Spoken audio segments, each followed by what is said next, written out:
Bamako a réagi aux propos de Bruno Fuchs, président de la Commission des Affaires étrangères de l'Assemblée nationale française, qui déclarait sur RFI que le régime de Goïta, quelques semaines ou quelques mois, inéluctable d'après lui. Quel est à votre avis le scénario le plus probable dans les mois qui viennent au Mali? Il y a plusieurs scénarios. Je vais en donner deux pour être rapide.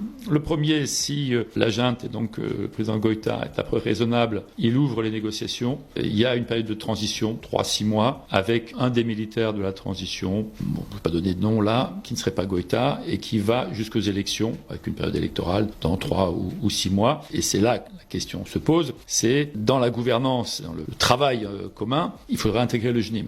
Le FLA, c'est peut-être plus facile, mais il faudrait intégrer le JNIM. Le JNIM, je pense, est prêt à déposer les armes et à arrêter la lutte armée, à condition de participer à la vie politique du pays. Pas à prendre le contrôle du Mali, mais à participer à la vie politique. Alors, la question qui va se poser, c'est, nous, Européens ou Français, qu'est-ce qu'on fait? Est-ce qu'on supporte cette transition dans laquelle le JNIM a un rôle politique, ou on ne la supporte pas? Je n'ai pas la réponse, mais c'est un vrai problème de conscience et un problème politique. Et deuxième scénario, c'est que la junte veut résister, absolument, ne discute pas, et à un moment ou à un autre, ils sont en position de faiblesse. Les Russes en train de négocier leur départ, etc., contrairement à ce qu'ils disent, mais j'ai comme des éléments montrant qu'ils regardent les conditions de leur départ. Et là, à un moment, la junte tombera. Si c'est pas négocié, ce sera certainement pire que s'il y avait une négociation. Fousseyni Ouattara, vice-président de la commission défense du CNT, a répondu lors d'une conférence débat en dénonçant une ingérence de trop et en posant la question frontalement. Pourquoi un seul pays se met-il toujours des affaires maliennes? Ouattara en profite pour saluer le partenariat avec Moscou, qu'il qualifie de coopération fondée sur le respect mutuel et le principe gagnant-gagnant, et rend hommage aux FAMA ainsi qu'à l'Africa Corps engagé sur le terrain. Le message à Paris est sans ambiguïté. Le Mali ne gouverne pas sous la dictée des prédictions françaises. Africaines, Africains, pour la deuxième fois en cette journée bénie, nous sommes le lundi 25 mai 2026 sur la terre des hommes. Je m'adresse à vous depuis l'oratoire suprême de l'Afrique des libertés à Bamako. Et je voudrais vous entretenir de la réponse que l'Afrique des libertés peut donner à quelqu'un qui s'est affiché très clairement comme étant le député des groupes terroristes au Parlement français, un certain monsieur Bruno Fuchs, par ailleurs président de la Commission des Affaires étrangères dans ce Parlement de la République française. Au temps des colonies, les premiers députés africains reconnus dans le monde étaient des députés qui étaient des colons français, des territoires soumis par le crime de guerre, le crime économique et le crime culturel soumis par la France en Afrique. Les colons français ont pris l'habitude depuis plusieurs décennies, voire même depuis plus d'un siècle, l'habitude de parler au nom de l'Afrique, alors que personne ne leur en a donné réellement le pouvoir. Notamment du 19e siècle, où ils se sont permis de se partager l'Afrique sans les Africains, avec les autres voyous colonialistes occidentaux à Berlin, en passant par le 20e siècle, où ils se sont permis, dans le cadre de la Société des Nations, et même après avoir créé l'Organisation des Nations Unies, de se partager le monde et de se partager l'Afrique sans les Africains, y compris d'organiser une pseudo-décolonisation des territoires qu'ils avaient pourtant ensanglantés et pillés depuis la traite négrière au 15e, 16e siècle. Ces gens ont pris la mauvaise habitude de s'arroger le droit de parler au nom des Africains, au point qu'à l'instant même où je vous parle, la France continue de prétendre tenir la plume quand il faut écrire des résolutions aux Nations Unies concernant les problèmes de l'Afrique dite francophone. On parle du statut de penholder, cette expression anglaise qui est composée de deux mots, pen qui veut dire le stylo, la plume, et puis holder qui veut dire celui qui tient, du verbe to hold. Ce statut que la France continue à revendiquer à l'ONU est un statut qu'elle a obtenu par les crimes négriers, les crimes coloniaux, les crimes néocoloniaux, et qu'elle essaye de sauver par des crimes impériaux terroristes qu'elle est en train de perpétrer actuellement même en Afrique. Ce statut ne lui a jamais été dû, il ne lui a jamais été légitime, il ne lui sera jamais reconnu par les Africaines et les Africains par les Françaises et les Français, par les êtres humains normalement constitués sur cette planète Terre, tant qu'il y aura des hommes. Ils ont tellement pris cette mauvaise habitude de parler au nom des Africains qu'un député, tout un député français, venu de la région de l'Alsace-Lorraine, un certain monsieur Bruno Fuchs, a cru bon de se dresser sur ses modestes jarrets et d'aller dans les médias d'État français défendre la cause des groupes terroristes qui ensanglantent le Mali, le Burkina Faso, le Niger, le Tchad, le Cameroun, le Bénin, le Togo, la Côte d'Ivoire, les groupes terroristes qui ensanglantent la République démocratique du Congo, qui ensanglantent actuellement le Mozambique, qui ensanglantent le Kenya, le Soudan, qui ensanglantent la Somalie, Djibouti, les groupes terroristes qui ensanglantent la Libye. Au nom de ces groupes terroristes, tout un député français est monté sur les médias d'État français et a délivré l'une des interviews les plus abominables, l'une des interviews les plus honteuses, les plus diaboliques qui ait jamais été publiée dans les médias d'État français depuis que ceci existe. Dans cette interview, Bruno Fuchs, président de la commission des affaires étrangères du Parlement français, par ailleurs proche collaborateur d'Emmanuel Macron, qu'il a accompagné dans son dernier safari, abusivement appelé Africa Forward au Kenya, Bruno Fuchs s'assume comme le député du FLA. Il s'assume comme le député du JNIM. Il s'assume comme le député des groupes terroristes qui ensanglantent actuellement le continent africain. Député d'Al-Qaïda, député de l'État islamique. Oui, nous connaissions jusqu'ici le terror-journalisme que j'ai analysé dans ma conférence magistrale délivrée aux universités africaines de la communication en octobre 2025 à Ouagadougou à l'invitation des nobles et hautes autorités du Burkina Faso. J'avais étudié le terror-journalisme. Eh bien, maintenant, j'introduis un nouveau concept pour capter et pour camper le comportement de Bruno Fuchs, qui nous rappelle d'ailleurs un autre président d'une commission de la défense du Parlement français, du Sénat français, un certain M. Christian Cambon, qui avait promis au Mali tous les malheurs, parce que le Mali s'était souverainement séparé des troupes néocolonialistes françaises. Nous devons introduire dans les sciences politiques africaines et internationales le concept du terreau-parlementarisme, c'est-à-dire le terrorisme parlementaire.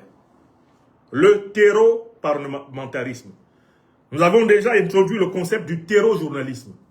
Nous avons introduit le concept de l'impérial terrorisme pour clarifier beaucoup de choses. Dans le terreau-journalisme, nous avons bien nommé, vous vous en souvenez, l'activité de Wassim Nasr, l'activité du fameux et triste hibou de Dakar, Serge Daniel Gbagbo Hundada, l'homme qui a honte de son nom africain béninois.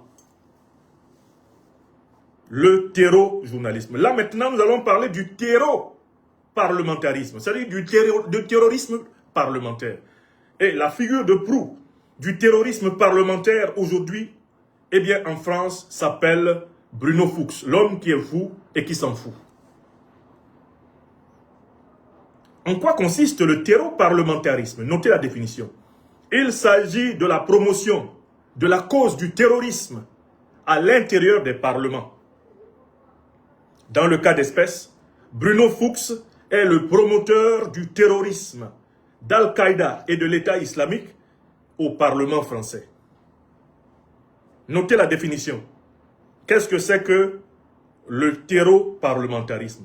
C'est le fait que des députés, prétendument élus démocratiquement par des peuples, se consacrent plutôt, au lieu de représenter les intérêts légitimes de leur peuple, se consacrent plutôt à utiliser leur mandat pour défendre les intérêts de l'impérial terrorisme.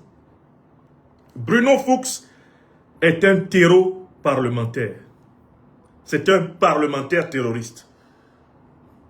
Il pratique le terreau-parlementarisme. Écrivez-moi ce concept.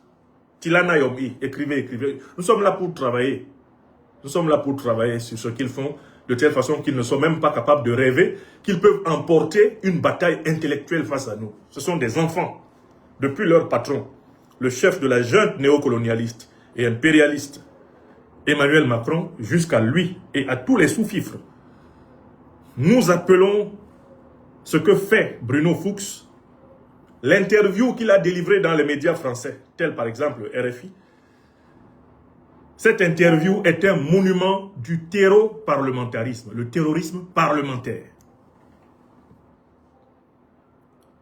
Un député qui se dévoue à défendre la cause terroriste cesse d'être un député démocratique, républicain, pour devenir un terreau-député, terreau-parlementaire, terreau-député.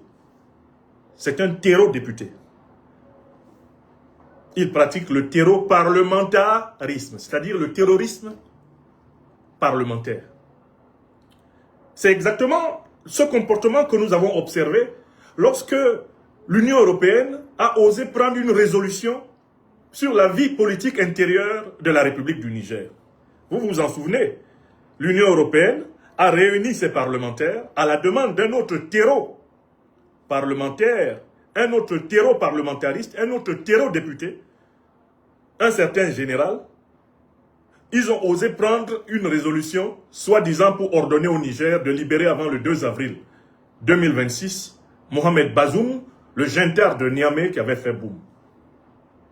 Je cherchais déjà à trouver un concept pour héberger cette pratique.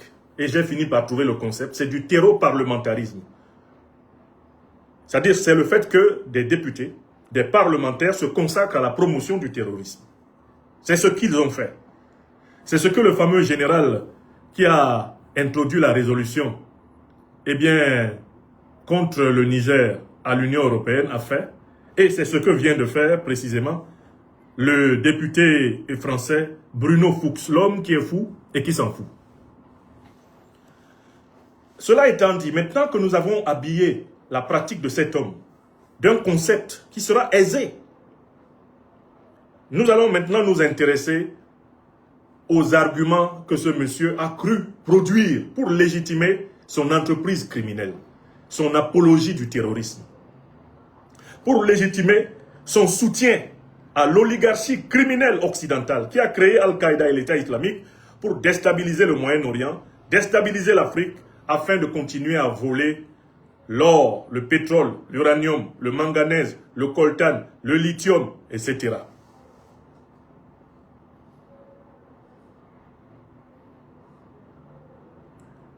Il faut que ce soit clair. D'abord, la définition. J'ai écouté et lu patiemment, j'ai surtout lu patiemment l'interview criminelle que cet homme a délivrée dans les médias français. Et cette interview, je l'ai recoupée en 7 questions, 7 grandes questions qui lui ont été posées, avec 7 réponses. Globalement, il lui a été posé 7 questions, on peut les recouper en 7 questions, et il a essayé de donner 7 réponses.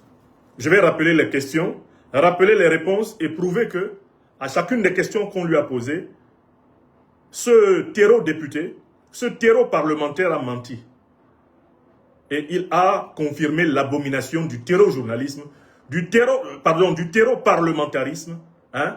Il s'est confirmé vraiment comme le porte-parole des criminels qui ensanglantent le continent africain, comme leur associé, comme leur représentant. C'est-à-dire qu'en fait, c'est quelqu'un qui vient vraiment s'installer dans le rôle des anciens colons qui osaient être les députés de l'Afrique au Parlement français à la place des Africains. Lui, il est le député des terroristes au Parlement français. Les terroristes du JNIM et du FLA sont bien représentés au Parlement français, puisqu'ils ont un terreau-député qui porte leur parole au Parlement français. Il s'appelle Bruno Fuchs. Et il se trouve être un proche collaborateur d'Emmanuel Macron, qui lui-même n'est ni plus ni moins reconnu aujourd'hui que comme le chef de la junte néocolonialiste et terroriste française. Emmanuel Macron, qui désormais est reconnu comme tel par la presse officielle française.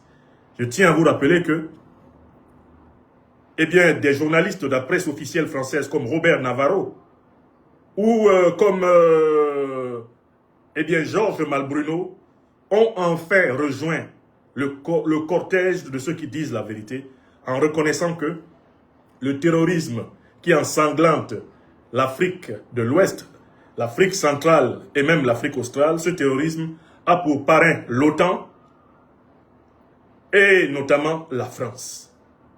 Aujourd'hui, dans les médias français, cela a pu être dit.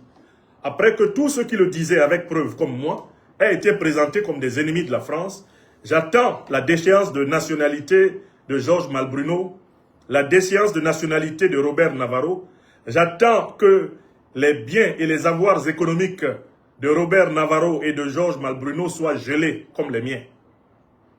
J'attends de voir Macron chasser les Français, tous les Français de France, parce qu'ils répètent l'évidence, parce qu'ils disent la vérité, à savoir que les régimes français, notamment à partir de Nicolas Sarkozy, de Nagui Bokcha, de François Hollande jusqu'à Macron, ont activement collaboré avec les groupes terroristes qui opèrent en Afrique du Nord, au Sahel, dans le golfe de Guinée, en Afrique centrale et en Afrique australe.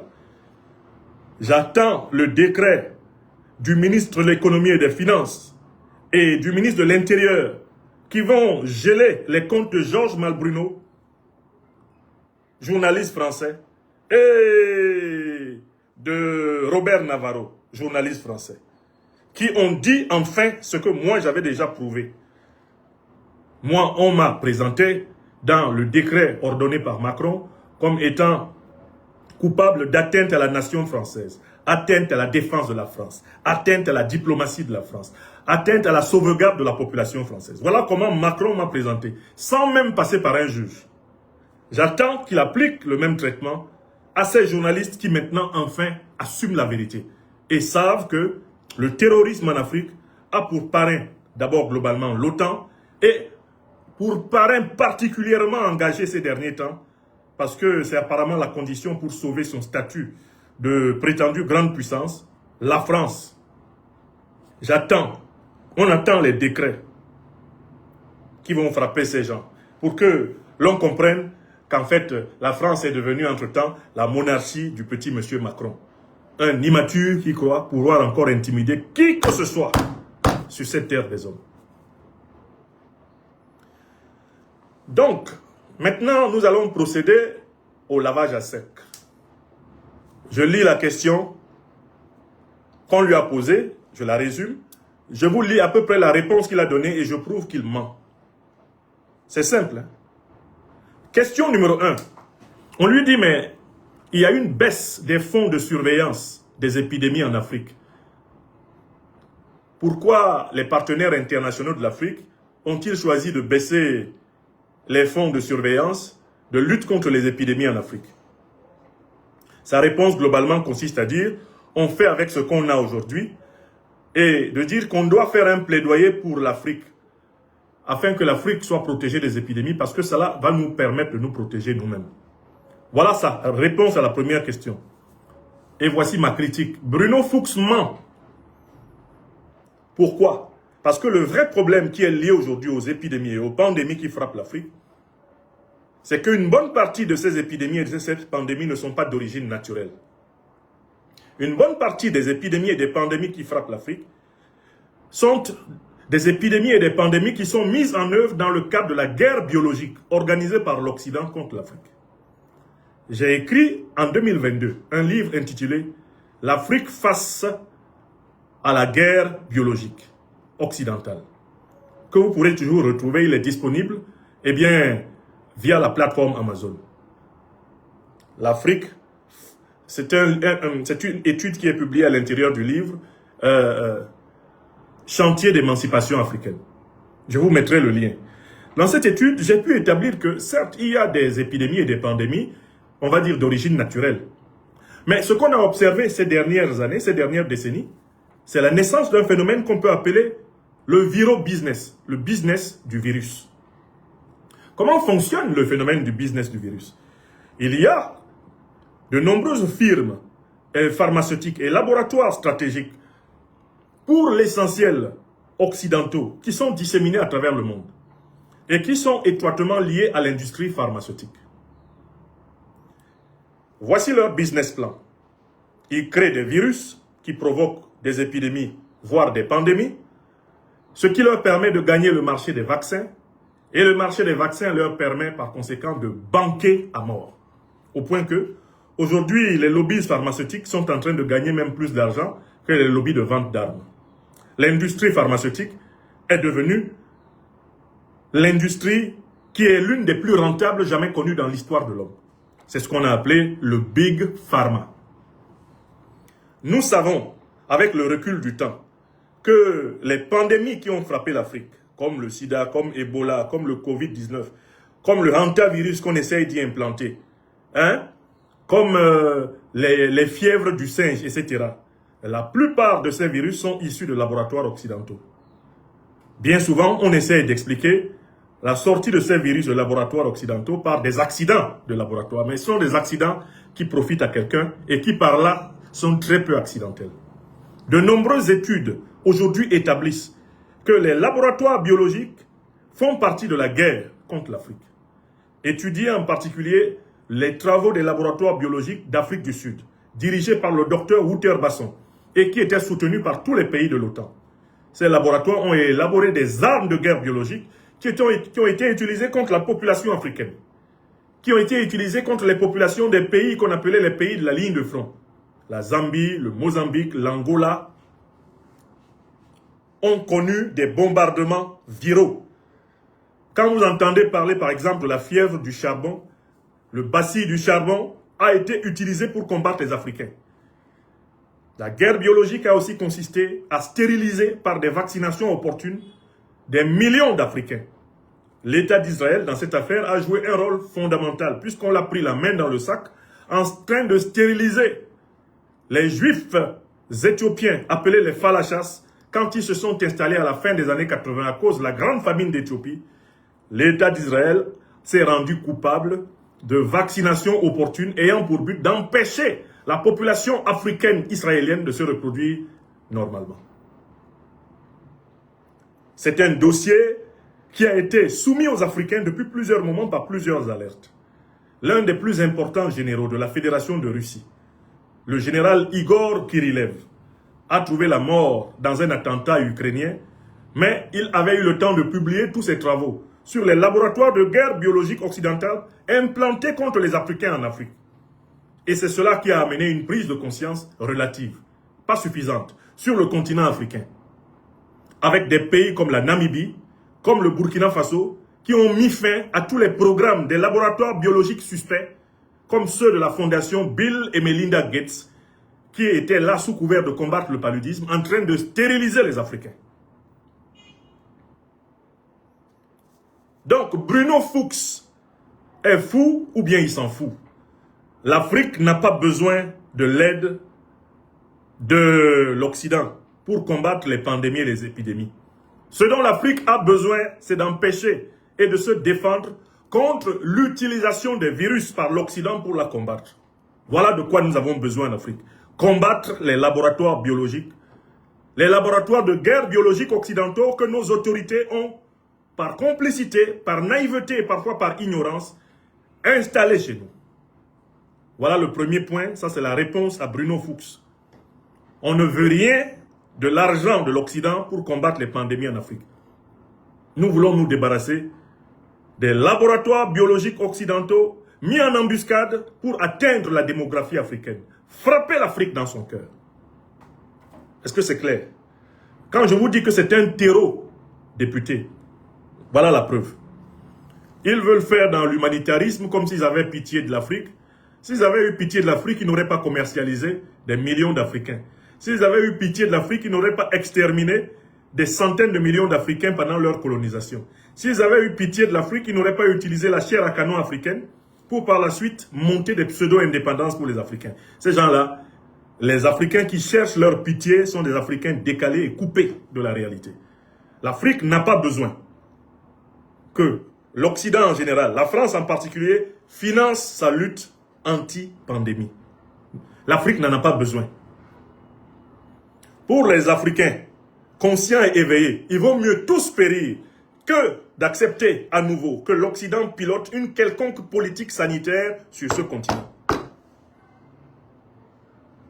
C'est hors de question, c'est terminé.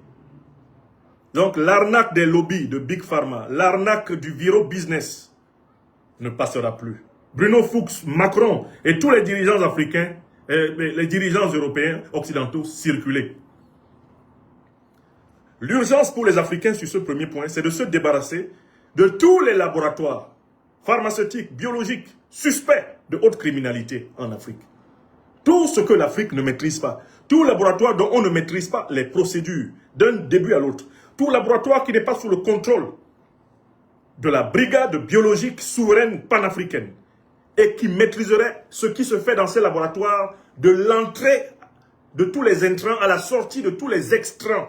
Tout laboratoire de cette nature doit être fermé en Afrique. Écrivez ça. Écrivez. Parce qu'en réalité, les Africains doivent maintenant se rendre compte que nous sommes dans une période de guerre biologique. On nous a mené une guerre biologique incroyable. C'est un miracle qu'il y ait encore des Africains au monde. Après toutes les guerres biologiques qu'on a menées contre les Africains, une bonne partie des virus que nous avons connus au XXe et XXIe siècle ont été expressément propagés en Afrique. Chaque fois d'ailleurs qu'il y a un pays africain, et c'est le cas de la République démocratique du Congo, qui essaye de commencer à se relever, on lui balance une épidémie, on lui balance une pandémie. Regardez bien la corrélation entre les tentatives de redressement national à travers l'Afrique et les pandémies. Vous verrez que les pandémies et les épidémies germent spontanément, presque spontanément, partout où il y a une politique qui risque de mettre l'Occident et ses intérêts en difficulté. La carte des pandémies et des épidémies ressemble à la carte des intérêts miniers, à la carte des intérêts financiers, des intérêts géostratégiques, militaires et consorts. Aucun Africain sérieux ne peut aujourd'hui faire confiance à l'Organisation mondiale de la santé. Il n'y a que les fous, comme Bruno Fuchs, à croire qu'il y a des fous pour le croire. Quand il dit que lui, député d'Alsace-Lorraine, est très inquiet à l'idée que les enfants africains souffrent du hantavirus. On sait qu'il s'en fout, comme de l'an 40. S'il s'en foutait pas, les Africains ne seraient pas remplis dans les centres de rétention, de détention et d'expulsion de la France. S'il s'en foutait pas, les politiques anti-immigrationnistes, anti-africaines ne seraient pas en avant-garde dans toute l'Europe. Donc, il faut qu'ils arrêtent de se cacher derrière leurs petits doigts. Nous connaissons par cœur le fonctionnement du Viro Business. Et nous appelons nos dirigeants à se débarrasser de tous les laboratoires biologiques, de tous les laboratoires pharmaceutiques occidentaux dont ils ne maîtrisent pas les process, dont les process ne sont pas sous le contrôle réel des inspecteurs panafricains souverains de la santé publique. Écrivez ça. Je vous ai dit que Bruno Fuchs, on allait lui faire un lavage à sec. Très bien. Question 2. On lui demande, la France abandonne-t-elle la politique pour aller désormais vers le domaine économique? Réponse de Bruno Fuchs. Non, ce n'est pas tout à fait cela. Mais il y a deux grandes zones. Il y a la zone anglophone et la zone francophone. Dans la zone anglophone, nous sommes en concurrence avec d'autres puissances. Nous sommes obligés de faire une offre économique tout de suite. Alors que dans la zone francophone, nous avions jusqu'ici une relation coloniale, néocoloniale, France-africaine. Et donc, il nous faut aller aussi dans cette zone-là à l'économie. Hein? Et puisque désormais, dans cette zone-là, nous ne pouvons plus opérer par la voie militaire. La Chine a des traités économiques avec, par exemple, la RD Congo. La Chine a des traités économiques avec les pays africains. Il faudrait que nous allions vers des traités économiques comparables à celui de la Chine. Et de nous dire que désormais, la ligne, ça va être vraiment une politique essentiellement orientée sur l'économie. On va un peu laisser les aspects militaires et politiques. Réponse à Bruno Fuchs. Bruno Fuchs s'en fout et il est fou. Car ici en Afrique, tout le monde sait que la France n'a pas renoncé à sa détermination à mener une guerre informationnelle et idéologique contre le panafricanisme, c'est-à-dire contre le souverainisme africain. La France n'a pas renoncé à se mêler des affaires intérieures des pays africains, c'est-à-dire à tout faire pour imposer à la tête des pays africains des sous-fifres qui lui permettront de continuer à les piller. La France n'a pas renoncé à l'action militaire en Afrique. Elle a déguisé une partie de ses troupes en mercenaires habillés en civil et cachés dans les ONG dans les associations soi-disant humanitaires et les autres sont cachés dans les compagnies militaires de sécurité. Tout cela nous a été très clairement exposé par un général qui a d'ailleurs été auditionné au Parlement français et qui a expliqué qu'il fallait désormais que les troupes françaises soient invisibles. Vous vous souvenez du patron de la compagnie de mercenaires appelée Géos et qui s'était exprimé au Parlement français. Rappelez son nom pour ceux qui s'en souviennent. Donc la France n'a pas abandonné le tout militaire par ailleurs parce que c'est elle qui, principalement, finance, médiatise, renseigne. C'est elle qui, aujourd'hui, assure le porte-parole parlementaire des groupes terroristes. Exemple, Bruno Fuchs, eh bien, terreau parlementaire, terreau député, qui, on le voit, va défendre les intérêts du JNIM, va défendre les intérêts du FLA, va défendre les intérêts de l'État islamique, va défendre le projet de ces organisations terroristes. Parce que précisément, les intérêts du néocolonialisme français sont suspendus au succès des mercenaires de la France en Afrique, c'est-à-dire des gens du FLA et du JNIM, les gens d'Al-Qaïda et de l'État islamique. Donc, il ment quand il dit que nous sommes sortis de la relation coloniale, néocoloniale, nous sommes sortis de la France-Afrique. La France, elle n'en est pas sortie. Et les Africains que nous sommes, nous n'avons pas fini d'en sortir. Parce que nous n'avons pas encore entièrement chassé les troupes néocolonialistes françaises du sol africain. Nous ne nous sommes pas encore débarrassés de la domination monétaire et financière française à travers, eh bien, le franc CFA. Nous n'avons pas fini de nous débarrasser, eh bien, de l'ingérence française dans les affaires politiques africaines. Récemment encore, l'armée française bombardait une capitale africaine pour y sauver un régime. Ça, on l'a vu. Les émissions de l'armée française dans la politique africaine, que ce soit au XXe ou au XXIe siècle, je ne vais pas vous en faire la liste. De nombreux officiers de la DGSE, de nombreux agents français ont été pris la main dans le sac des tentatives de déstabilisation en Afrique. Certains sont même encore en prison dans plusieurs pays africains. De nombreux militaires d'État français sont tombés au combat, alors même qu'ils se battaient aux côtés des troupes terroristes, auxquelles ils sont intimement associés et dont ils sont reconnus aujourd'hui comme étant les instructeurs principaux. Donc on ne peut pas nous dire que tout cela fait partie du passé. L'Afrique est en train de se libérer du mal néocolonialiste, impérialiste, raciste, négrier français, mais l'Afrique n'en est pas encore véritablement débarrassée. Voilà la vérité. Bruno Fuchs est un menteur, il est fou et il s'en fout. On passe à la troisième affirmation de Bruno Fuchs. On lui demande pourquoi les souverainistes et pro-russes Bassirou Diomaye Diakhar Faye et Touadéra ont fait le déplacement de Nairobi. D'abord, cette question des médias français est une question stupide. Elle est stupide parce que Bassirou Diomaye Diakhar Faye, dont les œuvres néfastes viennent de s'afficher d'une manière nauséabonde à Dakar, ne peut pas être présenté comme un président souverainiste.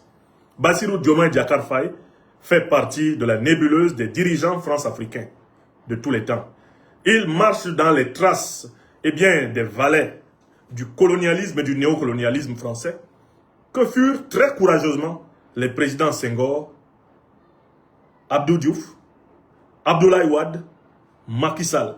Il n'y a aucune différence entre Bassirou Diomaye Diakhar Faye et ses prédécesseurs en termes de soumission à la France.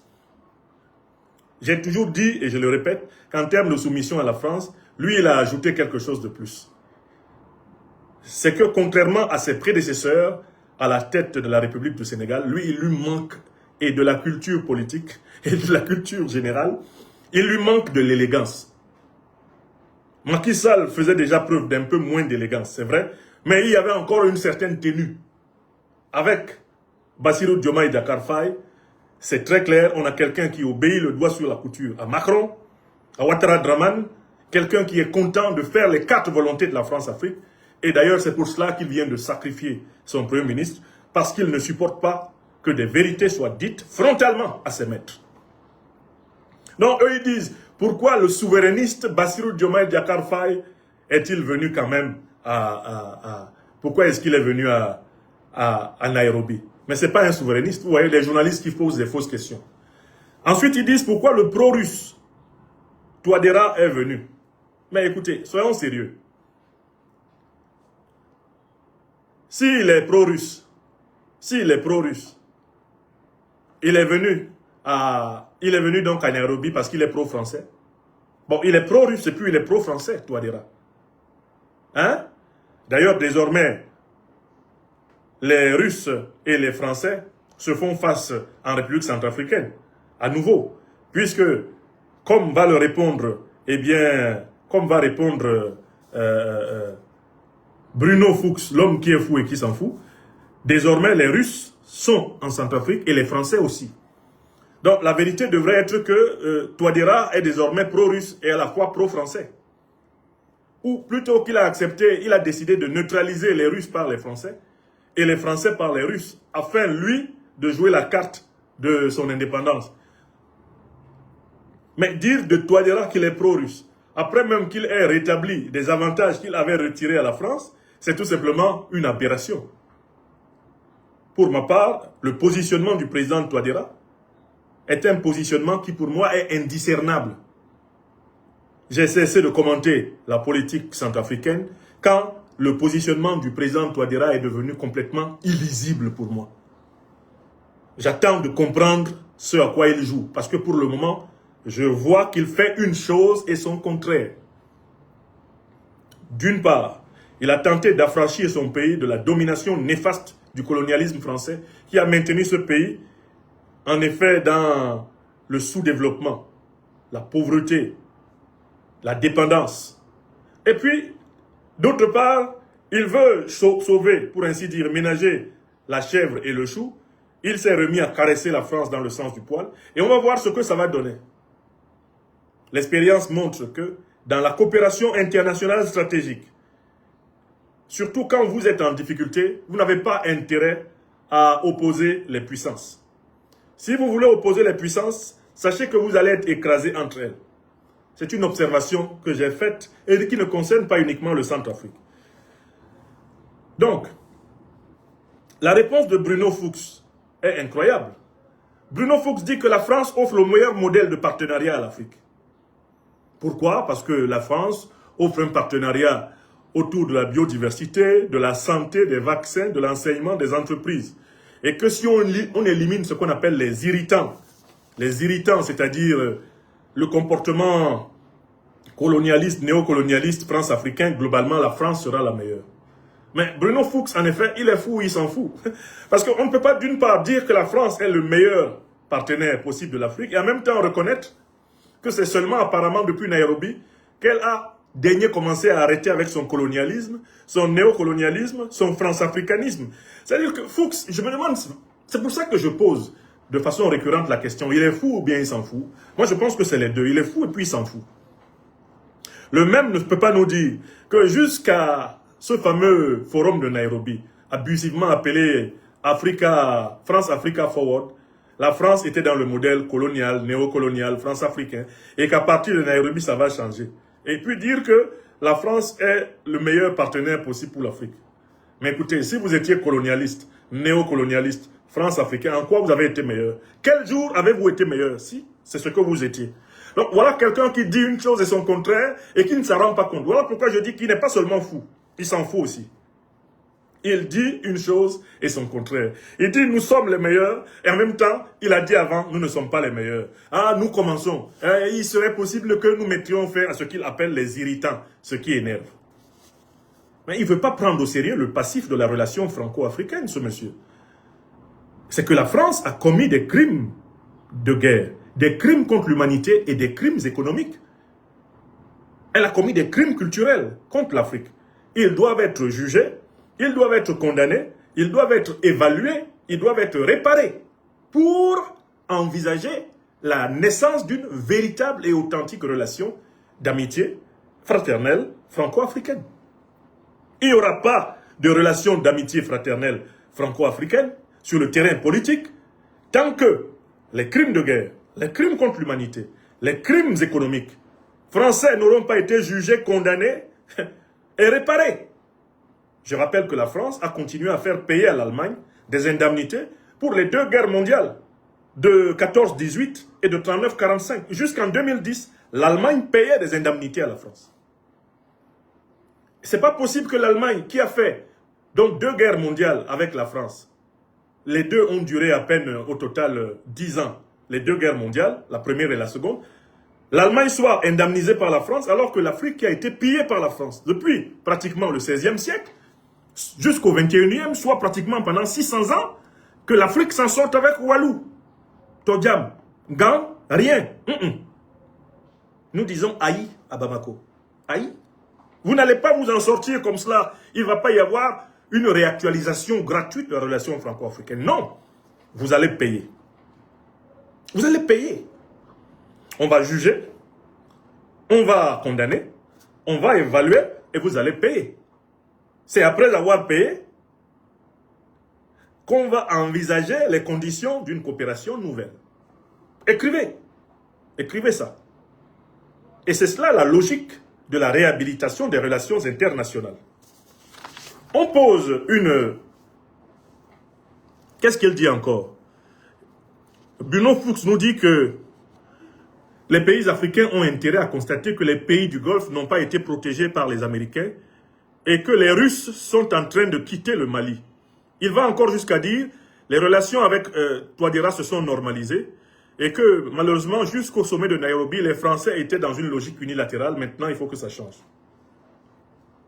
Mais Bruno Fuchs, comme je le dis, il est fou et puis il s'en fout. D'abord, première chose, mais qui a demandé aux Américains de protéger le monde?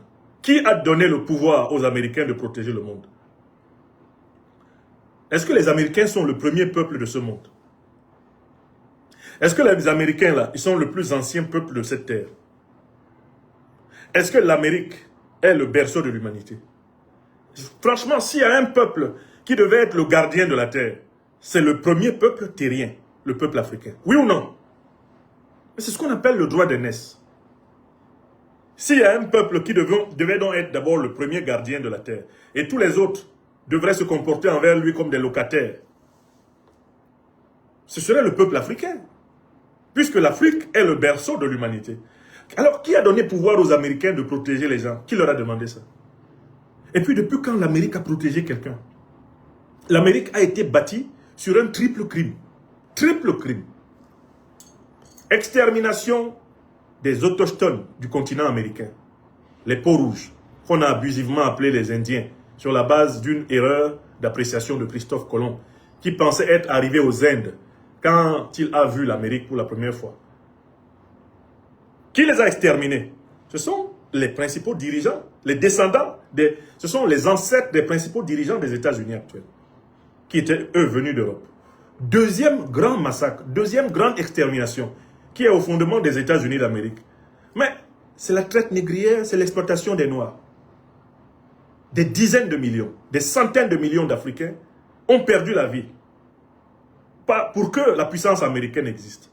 Mais en quoi la puissance américaine a-t-elle protégé le monde? Elle a exterminé les Indiens. Elle a esclavagisé les Africains. Et ce n'est pas fini. La puissance américaine est coupable d'avoir organisé, depuis sa naissance, plusieurs guerres illégales et illégitimes sur la planète. Je vous invite à lire le beau livre de Daniel Ganser, un géopoliticien suisse, sur les guerres illégales de l'OTAN, qui est juste un résumé. Allez regarder l'histoire des guerres américaines. Un grand chercheur américain, le professeur Sachs, tout comme le professeur John Mearsheimer, ont établi que rien qu'entre le XXe siècle et le XXIe siècle, les États-Unis d'Amérique, par leurs guerres illégales criminelles ayant pour but de piller les richesses du monde entier, ils ont provoqué la mort de 38 millions d'êtres humains innocents. 38 millions d'êtres humains innocents. Bruno Fuchs veut vanter le modèle français, le soi-disant nouveau modèle de Nairobi, et il dit que la France peut faire mieux que les États-Unis. Mais qui a réduit les Africains en esclavage, bâtissant les villes de Bordeaux, de Nantes, du Havre, avec le sang des Noirs? Qui a fait ça? Vous voulez écouter la chanson de Cabrel? Francis Cabrel a fait une chanson là-dessus. Allez l'écouter. C'est eux qui ont fait. Qui a massacré les Africains sur leur continent pendant presque 300 ans? Du 18e siècle au 21e. Qui est aujourd'hui derrière le JNIM, le FLA, pour massacrer les Africains en Afrique? C'est pas la même France? Alors, en quoi la France fait-elle mieux que les États-Unis? N'est-ce pas en association avec ces États-Unis que la France a détruit la Libye en 2011, bombardé la Libye pendant 6 mois, tué Kadhafi avec plus de 100 000 Libyens, armé Al-Qaïda et l'État islamique pour envahir le Sahel? Ce monsieur nous dit que la France peut faire mieux que les États-Unis parce que à quel moment la France a-t-elle arrêté de tuer pour voler? Depuis que la France a signé en 1685 le Code noir, dites-moi quel est le siècle où elle n'a pas tué des innocents pour voler. Du 16e siècle à aujourd'hui, il n'y a pas un seul siècle où la France ne soit coupable de crimes de guerre, de crimes économiques, de crimes contre l'humanité. Pas un siècle où elle ne l'ait pas fait. C'est vrai ou c'est faux? Alors, ce monsieur nous dit que le modèle français est meilleur. En quoi est-il meilleur? Faut-il choisir entre la peste et le choléra? Choisir entre la peste, le choléra, le sida ou le cancer? Est-ce qu'on doit choisir? Le monde est-il obligé de choisir entre les crimes américains et les crimes français?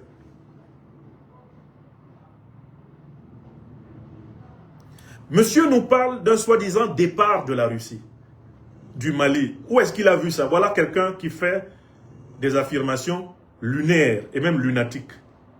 Quelle est la Russie qui a dit qu'elle s'en va?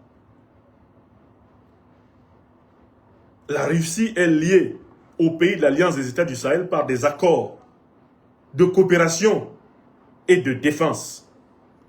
Et c'est dans le cadre de ces accords que la Russie est présente. Est-ce que ces accords-là ont été rompus? Avant de chasser la France du Sahel, les pays sahéliens de l'AES ont commencé par rompre les accords. Oui ou non? Ils ont dit à partir de maintenant, les soi-disant accords de coopération et de défense militaire sont terminés. C'est ce que le Mali a dit. Quand le Mali a dit ça, il a dit, à partir de là, partez. Est-ce que la Russie a rompu les accords de coopération et de défense mutuelle avec le Mali, avec le Burkina Faso, le Niger, pour que ce monsieur Fuchs dise que les Russes s'en vont? Ils s'en vont, oui, ils ont peur. D'abord, les Russes s'en vont parce qu'ils ont peur de qui? Qui leur fait peur? Ce serait intéressant qu'on essaie de rafraîchir la mémoire à Fuchs. On peut jouer au fou en France, mais pas avec la Russie. Parce que chaque fois que l'armée française s'est amusée à affronter l'armée russe, elle a été sévèrement battue. Et la France a été libérée grâce à la Russie, des griffes du nazisme. Ce sont des faits historiques. Il n'y a aucune comparaison militaire possible entre les armées françaises et les armées russes. Allez voir la défaite de Napoléon Bonaparte, d'où on a tiré le mot Bérésina, qui est un mot russe, le nom d'une rivière où Napoléon mordit la poussière. Poutine rappelle souvent ça à Macron, qui joue au fou. La Deuxième Guerre mondiale, la France ne l'aurait jamais gagnée sans l'Afrique, sans la Russie, sans l'alliance anglo-américaine. Les Français eux-mêmes ne sont pas les gagnants de la Deuxième Guerre mondiale. Ce sont les troupes africaines des territoires coloniaux français qui ont fait l'essentiel du combat de première ligne. C'est l'armée russe, de toutes les armées qui ont combattu l'Allemagne hitlérienne, qui a laissé le plus grand nombre de morts militaires et civils pour que la victoire appartienne au bloc anti-nazi, antifasciste à la Deuxième Guerre mondiale de 1939-1945. Les soviétiques ont laissé plus de 27 millions de vies sur le carreau pour vaincre Hitler. Pas la France, qui dès 1940 avait capitulé. Pétain s'était rangé derrière Hitler et accompagnait Hitler pour lyncher les Juifs et se préparer à commander à toute l'Europe, envahir l'Afrique et exterminer les Africains. Lisez l'excellent livre du professeur Koum Andoumbe III. Hitler voulait l'Afrique. Je vous ai souvent parlé de ce livre important que les Africains doivent lire. Hitler voulait l'Afrique. C'est un document scientifique irremplaçable dans l'histoire des sciences historiques du XXe siècle africain. Ce livre du professeur Koum Andoumbe III. Je l'ai toujours sur moi, même quand je me déplace, comme là je suis Eh bien, au Mali, le livre là est là. Parfois, comme j'en ai 2 ou 3 exemplaires, dont un d'ailleurs qui m'a été dédicacé par le prof, j'aime relire cela. Parce que dans ce livre-là, il montre comment toute l'idéologie de la France-Afrique et toute l'idéologie de la domination contre les Africains correspond à l'idéologie nazie. Tout ce qu'on fait actuellement, même contre l'Afrique, même l'impérial terrorisme, c'est le nazisme. C'est le nazisme. Ce sont les idées du nazisme.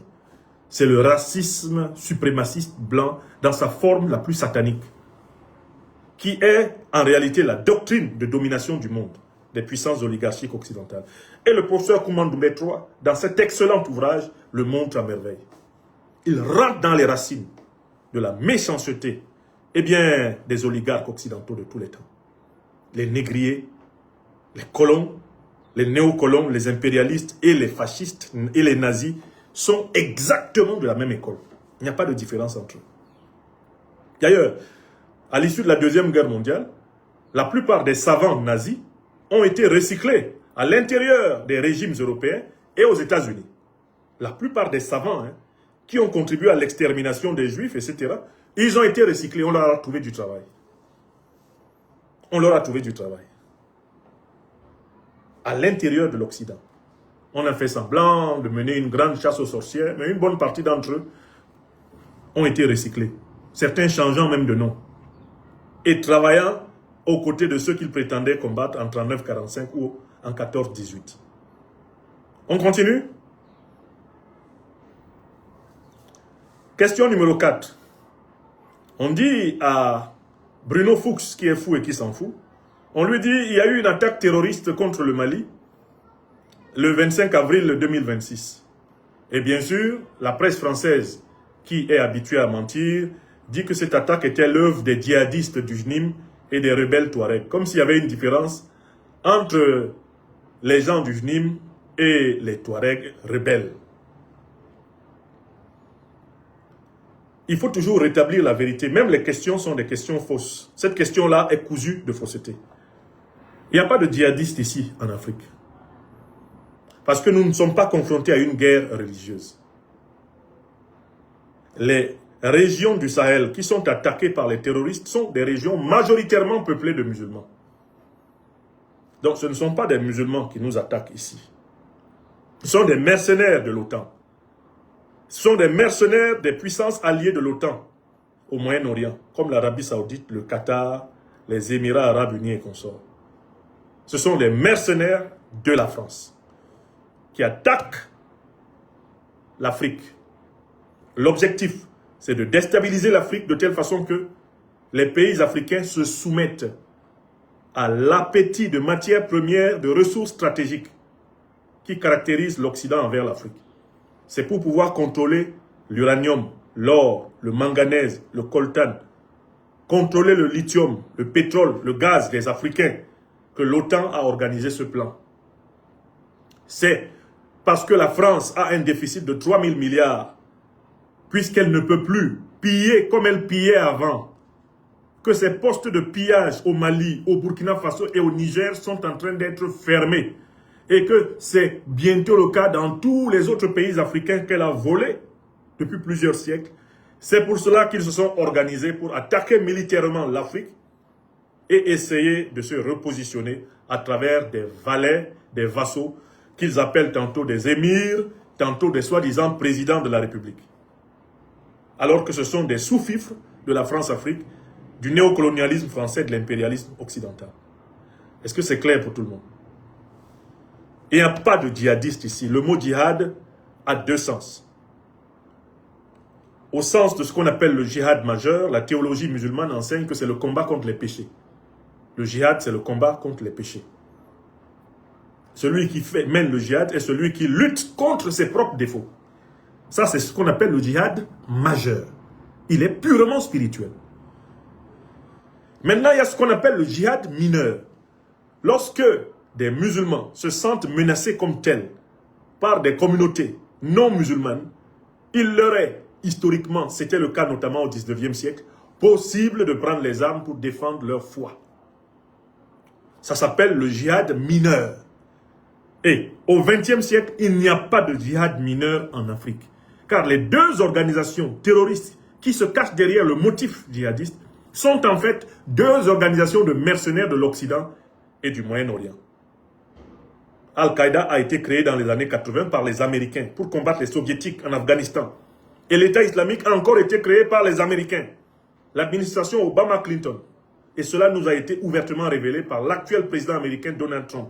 La vidéo est là, sur YouTube. Vous tapez Donald Trump, qui a créé l'État islamique. Trump lui-même répond. C'est Obama et Clinton. Donald Trump n'est pas musulman. Macron n'est pas musulman. François Hollande n'est pas musulman. Sarkozy n'est pas musulman. Les rois du Moyen-Orient qui sont derrière les terroristes ne sont pas des musulmans. Ils utilisent tout naturellement leur apparence musulmane pour assouvir les intérêts de leurs maîtres occidentaux.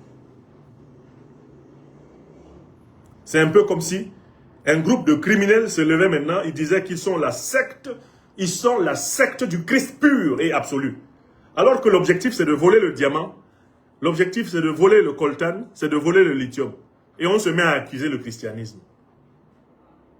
N'importe quel groupe de bandits peut utiliser le nom du christianisme. D'ailleurs, ça a été le cas. Il y a eu des groupes terroristes qui ont utilisé le nom du christianisme à travers toute l'histoire. Alors qu'au bout du compte, ces gens-là, tout ce qu'ils voulaient, c'était voler. Ils violaient au passage des femmes qui apparemment leur plaisaient, ou du moins pour satisfaire leurs pulsions, eh bien, laissées en friche, et puis ils passaient. Et ils mettaient ça sur le dos du christianisme. Donc nous devons être extrêmement vigilants, que nous soyons musulmans ou non, pour ne pas succomber à ce narratif. Parce que si on doit dire que ce sont les musulmans qui attaquent l'Afrique, il s'ensuit qu'aucun Africain ne doit être musulman. Si on dit que ce sont des chrétiens qui attaquent l'Afrique, mais il s'ensuit que aucun Africain ne doit être chrétien. Ce sont des conséquences absurdes. Donc il ne faut pas reproduire le narratif que la presse française a voulu nous imposer, que la presse occidentale a voulu nous imposer. Il faut tout faire pour préserver l'islam africain de la domination de l'opprobre, de la salissure et de la honte terroriste. Et c'est important, je le dis, par exemple, au service de communication de l'Africa Corps. L'Africa Corps qui publie, qui est le détachement de l'armée russe, soutenant ici au Mali par exemple, et en Afrique de l'Ouest, eh bien la lutte antiterroriste africaine. N'utilisez pas le concept de djihad, s'il vous plaît, par respect pour les musulmans. Ne reproduisez pas les éléments de langage que Paris, Washington, Bruxelles ont dicté au monde pour parler de ce qui se passe en Afrique. Appelez-les terroristes, mercenaires, mercenaires de Paris, mercenaires de l'OTAN, mercenaires du Moyen-Orient. C'est ce qu'ils sont. Ne cédons pas à ce mensonge. Ne nous soumettons pas à ce mensonge. Car en nous soumettant à ce mensonge, nous aidons l'ennemi. Ils disent donc qu'il y aurait des djihadistes du JNIM. Il n'y a pas de djihadistes. Il y a des terroristes du JNIM. Ensuite, il dit qu'il y a des rebelles Touareg. Non. L'expression rebelle Touareg veut essayer d'enfermer l'ethnie des Touaregs dans le terrorisme. Il n'y a pas de rebelles Touareg ici, au Mali. Il n'y a pas de rebelles Touareg. Pourquoi? Parce que le fameux Azawad, que certaines personnes revendiquent comme l'État qu'ils aimeraient créer, est une pure fabrication des renseignements généraux français. Il n'a jamais existé. Dans le passé lointain du territoire malien, il n'a jamais existé. Et les meilleurs spécialistes ayant étudié ces questions s'accordent à reconnaître qu'il s'agit d'éléments de langage qui ont été fabriqués par les renseignements généraux français afin d'empêcher le gouvernement de Bamako d'avoir prépondérance sur la gestion des matières premières stratégiques du Nord Mali. On a créé de toutes pièces le mythe d'un soi-disant État de l'Azawad qui n'a jamais existé, ni hier, ni aujourd'hui, ni demain. Le tout pour essayer de partitionner le Mali et d'imposer au peuple malien d'accepter que Paris, Washington et leurs suppôts algériens, mauritaniens, etc. viennent voler le sous-sol du Mali pendant que les dirigeants de Bamako doivent fermer les yeux. C'est tout. Donc il n'y a pas de rebelles ici. Ce sont des mercenaires du colonialisme, du néocolonialisme français. Ce sont des mercenaires. Ce que vous appelez rebelles Touareg là, on ne connaît pas ça. Il n'y a pas de rebelle Touareg. L'expression rebelle Touareg, elle aussi, est un narratif qui a pour but d'englober toute notre ethnie africaine Touareg dans le terrorisme. On veut absolument forcer les Africains et forcer l'opinion du monde entier à considérer que dès qu'on dit Touareg, on veut dire rebelle et on veut dire terroriste. Ils ont voulu forcer à un moment donné que l'on pense que dès qu'on dit Peul, c'est qu'on est en train de dire terroriste ou qu'on est en train de dire rebelle. Nous refusons aussi cela. Nous qui savons lire et qui avons la responsabilité d'éclairer les masses africaines, nous vous invitons à refuser l'expression rebelle Touareg. Il n'y a pas de rebelle Touareg. Tout ce que nous on connaît dans le Nord ou partout ailleurs ici en Afrique, ce sont les terroristes impérialistes. Les terroristes au service de l'impérialisme. Voilà leur nom. Quelle que soit l'ethnie à laquelle ils appartiennent, et il n'y a pas d'ethnie terroriste chez nous ici en Afrique. Il y a des terroristes et ils sont traités comme tels. Tu es terroriste, tu es Bambara, l'armée malienne te combat. Tu es terroriste, tu es Pelot, l'armée malienne te combat. Tu es terroriste, tu es Dogon, l'armée malienne te combat. Tu es terroriste, tu es Touareg, l'armée malienne te combat. Si vous êtes 10 terroristes et puis il y a 5 Touaregs dedans, le nombre de Touaregs qu'il y a dedans n'a aucune valeur pour nous. Ce qui est important, c'est que vous êtes terroriste et vous devez être combattu comme tel. Aya Sebe. L'armée malienne ne combat pas une ethnie. Les armées sahéliennes ne combattent pas les ethnies. Parce que les armées sahéliennes sont composées de toutes les ethnies du Sahel. Aucun militaire malien, Touareg, ne participerait au combat contre les terroristes s'il pensait sérieusement que ces combats ont pour but l'éradication de son propre groupe ethnique. Aucun militaire malien, Peul, ne participerait à la lutte contre le terrorisme s'il avait la moindre preuve que cette lutte contre le terrorisme a pour but d'éradiquer sa propre ethnie. Le peuple malien, les peuples sahéliens sont métissés, mélangés, enchevêtrés, condamnés à vivre ensemble. Nous ne céderons pas, nous ne succomberons pas à la fabrication artificielle d'une tentative de génocide Touareg ou Peul, car cette fabrication, elle fait partie des plans des renseignements généraux français. Elle fait partie des plans criminels des impérialistes. Mais les patriotes panafricains du Mali, du Burkina Faso, du Niger et de tout le continent ne tomberont jamais dans ce piège. Nous sommes tous Touaregs, nous sommes tous Peul, nous sommes tous Bambara, nous sommes tous Bassa, nous sommes tous Bamileke, nous sommes tous Haoussa. Nous sommes tous Africains. Écrivez ça. Nous sommes tous Soraï, nous sommes tous Dogon, nous sommes tous Bambara. Et nous sommes tous opposés au terrorisme. Ceux qui sont pour le terrorisme, eh bien, nos forces armées les combattent. C'est tout. Toi qui décides de te mettre du côté du terrorisme, quand tu vas là-bas, tu ne vas pas là-bas avec ton ethnie. Tu vas avec ta tête. Et il n'y a pas d'ethnie terroriste. Donc quand quelqu'un meurt là, en train de faire du terrorisme, son ethnie n'intéresse personne de sérieux. Bruno Fuchs, il est fou ou bien il s'en fout? Ou bien c'est les deux.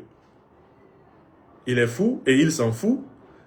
C'est vraiment cela l'hypothèse la plus sûre. Alors donc, Bruno Fuchs donne la réponse suivante à cette question. Parce que là, j'étais en train de démontrer que la question est fausse. La question des journalistes français même, elle est remplie de fausseté. Ce sont des journalistes embedded, des journalistes corrompus par le narratif néocolonialiste. Et lui, il répond, citation, lui qui est le bras droit, l'un des bras droits du chef de la junte néocolonialiste et terroriste française Emmanuel Macron, Fuchs dit ceci, la junte malienne a quelques jours à vivre ou quelques semaines à vivre. Citation, hein, un député de l'Assemblée nationale française, parlant d'un gouvernement d'un pays africain, dit ceci, la junte malienne a quelques jours à vivre ou quelques semaines à vivre.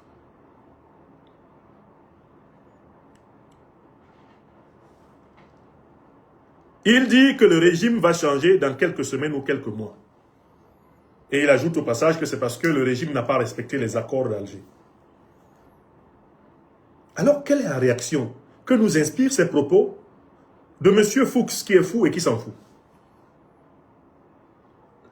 C'est que Bruno Fuchs assume alors le fait que c'est la France qui planifie la déstabilisation du Mali. Pour dire avec la certitude avec laquelle il s'affiche que le régime du président Assimi Goïta va tomber dans quelques semaines ou dans quelques mois, que le régime du président Goïta a quelques jours à vivre ou quelques semaines à vivre, il faut donc que Bruno Fuchs, porte-parole des groupes terroristes au Parlement français, avoue qu'il assume très clairement le fait que c'est la France qui organise l'agression terroriste en cours contre le Mali, contre le Burkina Faso et le Niger. Pour avoir ce chronogramme, pour avoir cette chronologie, pour avoir cet agenda, il doit être dans le coup. Il est dans le coup. Et c'est facile à savoir qui arme les terroristes. L'armée française. Qui finance le terrorisme? La France. Vous savez comment la France finance le terrorisme? Lisez l'article du 30 juillet 2014 qui a été publié dans France 24. Dans cet article, sur la base des révélations officielles américaines, de la déclassification de la documentation américaine, des journalistes français ont eu l'imprudence heureuse de reconnaître que la France est le premier banquier des djihadistes. On voulait parler des mercenaires terroristes au Sahel. Comment la France finance-t-elle les groupes terroristes? Par le paiement des rançons. Elle laisse opportunément ces terroristes prendre des gens en otage et sous couvert de libérer ces otages, elle en profite pour renflouer leurs caisses. Voilà un mécanisme avéré de financement direct du terrorisme par la France. Reconnu officiellement par France 24, vous notez la date, le 30 juillet 2014. Des journalistes de France 24 sont venus chez moi en Normandie. Ils ont été effondrés quand je leur ai sorti cette preuve. Ils ne s'y attendaient pas. Ils ne savaient pas que certains de leurs collègues, beaucoup moins lâches et corrompus qu'eux, avaient déjà eu le courage de dire quand même la vérité. Comme Robert Navarro et Georges Malbruno. Certains des journalistes de France 24 avaient déjà lâché le morceau. La France, premier banquier des djihadistes au Sahel. L'article est là. Si vous allez maintenant sur Google, vous tapez la France, premier banquier des djihadistes au Sahel, vous avez l'article qui s'affiche. Alors, si vous êtes dans les zones où France 24 est interdit, vous ne pourrez pas lire l'article, mais au moins, l'image de l'article s'affiche. Et on trouve cet article entièrement cité dans mon livre de 2025, L'impérial terrorisme. Une preuve incontestable. Qui donne les médias officiels pour que les terroristes s'y expriment et qui leur accorde des unes? C'est la France. Qui, désormais, met la voix des parlementaires au service de la défense des groupes terroristes, au service de leur politisation? C'est la France. La preuve, Bruno Fuchs, comme Christian Cambon, ce sont des terreaux parlementaires. Ou alors des terreaux députés, des terreaux sénateurs. Oui ou non? On peut donc dire que quand Bruno Fuchs dit que, citation, la junte malienne a quelques jours à vivre ou quelques semaines à vivre, il est en train de faire ce qu'on appelle une prophétie autoréalisatrice. C'est-à-dire que Fuchs parle des plans de Paris qu'il connaît bien. Il parle de ce qu'ils sont en train de faire. Lui, Macron, le chef de la junte néocolonialiste et terroriste française, et leurs acolytes, leurs mercenaires du JNIM et du FLA. C'est de ça qu'il parle. Bruno Fuchs, pour ainsi dire, parle de ce qu'il fait. Il révèle les plans de Paris. C'est parce qu'il est le député des terroristes qu'il peut savoir de manière très précise que les terroristes vont attaquer encore. Il est fier que ses amis, les terroristes, aient assassiné le ministre d'État, ministre de la Défense de la République du Mali, notre frère bien-aimé, le général d'armée Sadio Camara. Fuchs est fier de cela. Il est content qu'on ait assassiné le général Sadio Camara avec sa femme et ses enfants dans leur maison à Kati. Il est content qu'on ait assassiné les Maliennes et les Maliens qui étaient venus à la prière de 5 heures à la mosquée à côté de la maison du général. Il est très fier de cela. Fuchs en est fier. Il est fier de l'attaque de 7 villes maliennes par ses amis, les terroristes. Et il dit qu'ils vont recommencer. Donc, Bruno Fuchs s'assume comme un terreau-député, un député terroriste, comme le député des terroristes. C'est un terreau parlementaire. C'est un parlementaire terroriste. C'est ce qu'il est. Et tous ces gens-là, quand Macron va tomber, nous porterons plainte contre eux dans tous les tribunaux sur cette terre, à commencer par les tribunaux de France. Il ne va pas s'en sortir comme ça. Quand le chef de la junte néocolonialiste et terroriste française tombera, tous ceux qui ont été dans l'apologie du terrorisme contre l'Afrique, en France, ils iront au tribunal, y compris en France. Parce qu'en fait, comment il s'appelle François-Xavier Verschave a écrit un très grand livre intitulé « La France-Afrique, le plus long scandale de la République française ». Il a publié chez Stock dans les années 2000. Paix à son âme, François-Xavier Verschave, qui était le fondateur de l'ONG Survie.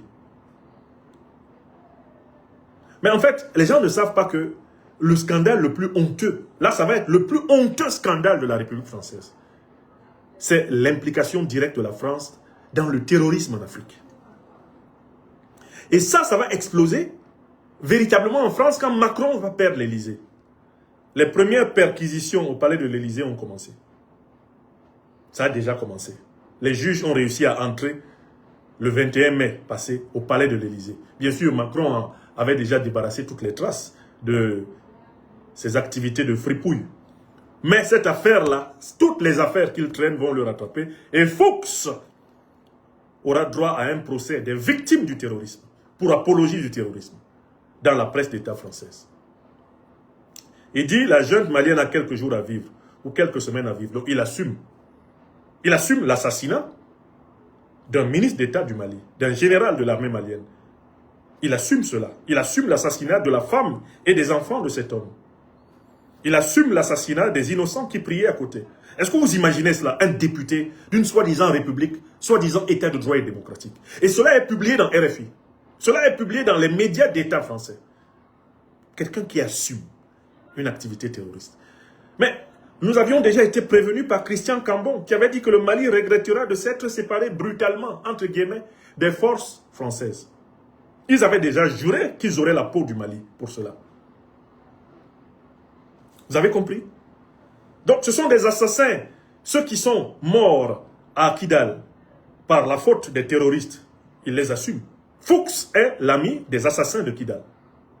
Ceux qui sont morts à Sévaré, ceux qui sont morts dans la région de Mopti, ceux qui sont morts à Gao, ceux qui sont morts à Tessalit, ceux qui peuvent être morts à Aguelhok par la faute des groupes terroristes, tous ces morts-là, Bruno Fuchs, qui s'en fout et qui est fou, les assume. Donc c'est un plan qui a été avoué. Avec Bruno Fuchs, la France assume ouvertement son statut de parrain du terrorisme au Sahel, du terrorisme en Afrique.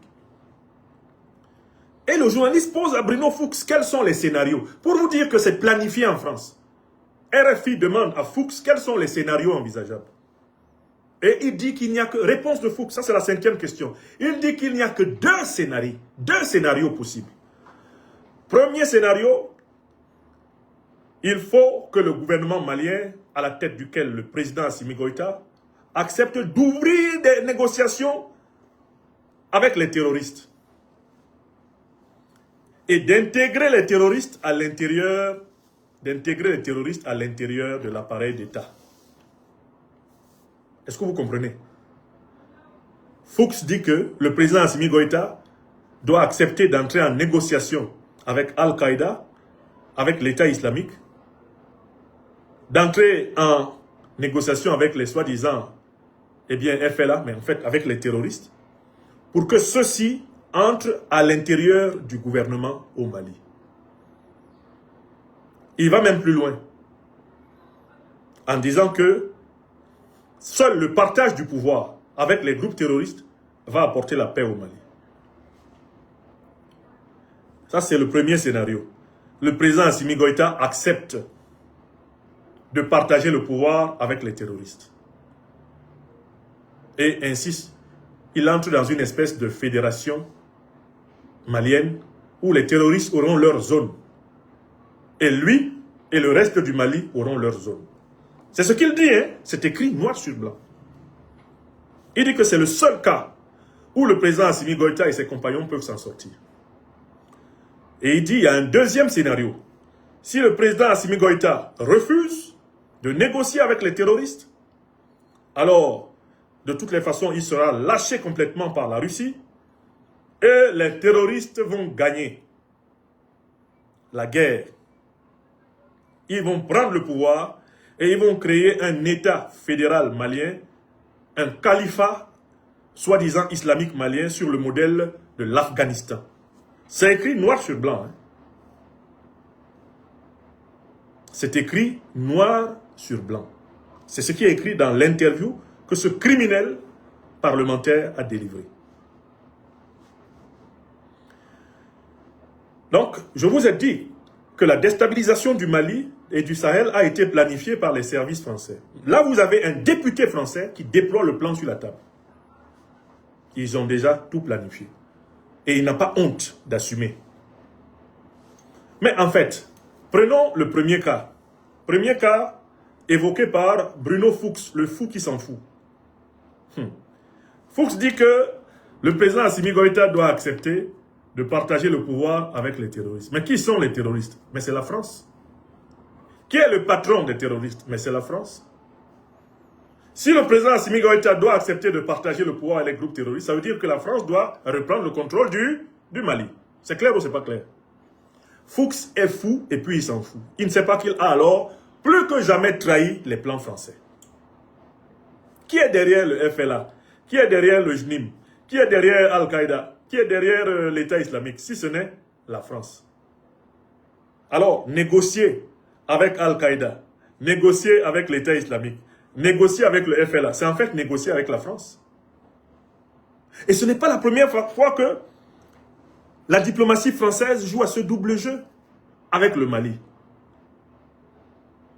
Il y a un moment que la diplomatie française s'amuse à demander aux Maliens d'accepter la partition de leur pays. La partition de leur pays. Ce n'est pas la même chose hein, que la rébellion qui a eu lieu en Côte d'Ivoire. Parce que la rébellion ne demandait pas la partition de la Côte d'Ivoire. La rébellion ne demandait même pas en Côte d'Ivoire la création d'un État fédéral. La rébellion demandait l'inclusion de ses dirigeants, de ses leaders, notamment Alassane Dramane Ouattara, dans le jeu politique. Mais au Mali, là, la France utilise le FLA, utilise le JNIM, utilise les terroristes pour demander la partition du Mali. Pour demander que le Mali cesse d'être un État unitaire. Que le Mali devienne un État fédéral. Que le Mali cesse d'être un État laïque. Que le Mali accepte de devenir un État, un califat islamique avec plusieurs émirats. Voilà ce que la France a mis dans la bouche des ignares qui s'expriment sur ces médias et qui prétendent être à la tête d'un soi-disant front de l'Azawad, à la tête d'un soi-disant, JNIM, d'un soi-disant G6 et consorts. Tous ces gens-là sont les terroristes mercenaires de Paris. Et c'est Paris qui rédige leurs éléments de langage. C'est Paris qui les forme, c'est Paris qui les débriefe. Et quand ils ne comprennent pas bien, on les fait venir en France. On leur fait faire le tour des médias français pour rôder leurs éléments de langage. On leur donne des conseils. On leur permet de se promener sur les Champs-Élysées et de prendre de belles photos. La France assume clairement son rôle de parrain des groupes terroristes. Et il dit que le Mali devrait retourner à l'accord d'Alger. Un accord qui consistait en fait à acter la partition de fait du Mali. Un accord qui consistait à faire que l'État central malien n'ait plus le contrôle des richesses de sa partie nord.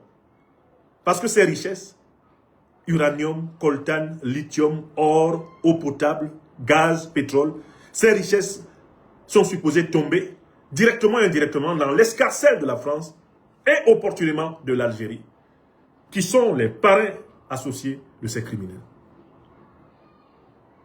Voilà la situation. Voilà la situation. Mais j'ai trouvé un élément qui date de 2012. Je crois que je l'ai publié un élément qui date de 2012, dans lequel Alain Juppé, alors ministre des Affaires étrangères de Nicolas Sarkozy, Alain Juppé, alors ministre des Affaires étrangères de Nicolas Sarkozy, affichait déjà cette volonté française de partitionner le Mali, de changer la forme de l'État malien, d'imposer une espèce de fédéralisme à la manière afghane. On peut déjà voir dans la réponse qu'Alain Juppé donne à un journaliste de la presse française à cette occasion, on peut déjà voir en effet les plans français qu'on connaît aujourd'hui. Les plans de partition. Je vous retrouverai, on trouve cela sur la page du journaliste Sékou Tangara, que je salue. Sékou Tangara qui fait un excellent travail sur sa page Facebook. On trouve, eh bien, cette intervention. Avec un peu de chance, Sékou Tangara, je vais chercher Sékou Tangara. Sékou Tangara est celui qui avait, je pense, mené cette interview. Il avait mené cette interview de Juppé. Voilà. Et il la rapporte. Voilà, je vais vous montrer ça. Très bien. Très bien, je vais vous montrer ça. J'ai retrouvé l'élément de Sékou Tangara. Il n'y aura pas de solution militaire dans ces affrontements et qu'il faut donc vous montrer ça. Prendre la voie du dialogue politique aussi inclusif que possible avec tous ceux qui doivent s'asseoir autour de la table et le président m'a tout à fait confirmé que c'était son intention. C'est pas plus simple de demander aux rebelles de déposer les armes puisque c'est le Mali qui a été attaqué, c'est la République qui a été Vous allez réécouter l'élément. Hein. On a l'impression que les rebelles sont confortés dans leur vérité sécessionniste par la France. Il y a l'aile politique, le siège à Paris et tout. Est-ce que c'est pas plus simple de leur demander de déposer les armes puisque c'est le Mali qui a été agressé? D'abord, je ne comprends pas très bien le procès d'intention qui est fait à la France par une partie de la presse ici. Notre position a toujours été très claire. Nous n'avons jamais mis en cause, je le répète, l'unité et l'intégrité territoriale du Mali. S'il suffisait de demander le dépôt des armes, si cet appel était entendu, ce serait parfait. Mais si l'on s'enferme dans cette vision des choses, si l'on continue à aller vers des affrontements, il n'y aura pas de solution. Donc, en 2012, Alain Juppé, ministre des Affaires étrangères de Sarkozy, disait déjà au Mali qu'il faut accepter de discuter avec les terroristes. Les terroristes qui étaient en même temps hébergés par la France, armés par la France, renseignés par la France pour combattre l'armée malienne. Donc la France donne les armes, elle donne ses médias. La France donne même le projet sécessionniste. Elle rédige même le projet de l'Azawad.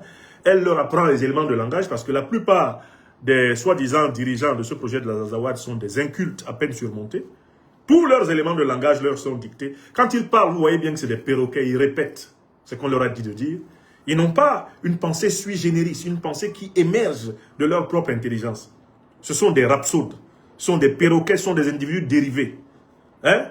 Il n'y a pas chez eux cette sensation de la vérité originelle, primitive. Non, ils ont une vérité différée, dérivée. Pourquoi? Parce qu'on leur a dit de dire. On leur dit de dire. Et quand ils oublient, on les fait venir à Paris. On les met en stage bloqué. Et puis, on les gave, on les endoctrine. Et ce sont des individus qui ont renoncé à l'intelligence créatrice pour essentiellement développer les réflexes mimétiques. Donc, en 2012, Alain Juppé, dans les réponses qu'il donne au journaliste Sékou Tangara, prouve déjà le double jeu français. D'un côté, on héberge, eh bien, les sécessionnistes, les partitionnistes, ceux qui veulent diviser le Mali. On leur donne les médias français, ils font toutes les déclarations qu'ils veulent. Et de l'autre côté, on vient dire au Mali, il faut accepter de négocier. Il faut accepter de négocier parce que cette affaire ne peut pas se résoudre militairement. Parce que justement, la même France arme les sécessionnistes. La même France qui fait semblant d'aider le Mali à combattre les terroristes est celle qui donne les informations stratégiques du Mali aux terroristes pour qu'ils attaquent le Mali. Voilà le double jeu que déjà le ministre Sergueï Lavrov va dénoncer en 2013. Quand il dit à celui qui est devenu, après la victoire d'Hollande à l'élection présidentielle française, celui qui est devenu alors ministre des Affaires étrangères s'appelle Laurent Fabius, Lavrov va lui dire, mais mon cher Laurent, vous vous préparez à combattre maintenant au Mali les terroristes que vous avez armés en Libye. Et Fabius va répondre, c'est la vie. Donc la duplicité de la France dans la lutte antiterroriste au Sahel, elle est aussi ancienne que le colonialisme, le racisme français envers les Africains. C'est la même duplicité. C'est le même diviser pour mieux régner. C'est la même ruse. C'est la même bassesse, c'est la même diablerie qui se reproduit depuis plusieurs siècles.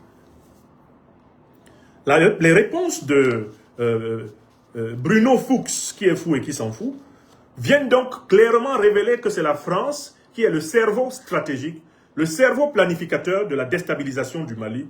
C'est Emmanuel Macron qui a fait éliminer le général d'armée Sadio Camara, ministre d'État, ministre de la Défense. Voilà pourquoi cette fois-ci, Paris n'a pas eu le courage de condamner les attaques terroristes contre le Mali. Parce que l'implication de la France est tellement ouverte, elle est tellement évidente, que les dirigeants français ont eu du mal à publier un communiqué condamnant une action qu'ils ont coordonnée personnellement, directement, étroitement. Ils ont eu beaucoup de mal à le faire. Voilà la vérité. Le plan est avoué. 6e question. On demande à M. Fuchs s'il possède des éléments d'appréciation sur le repli russe.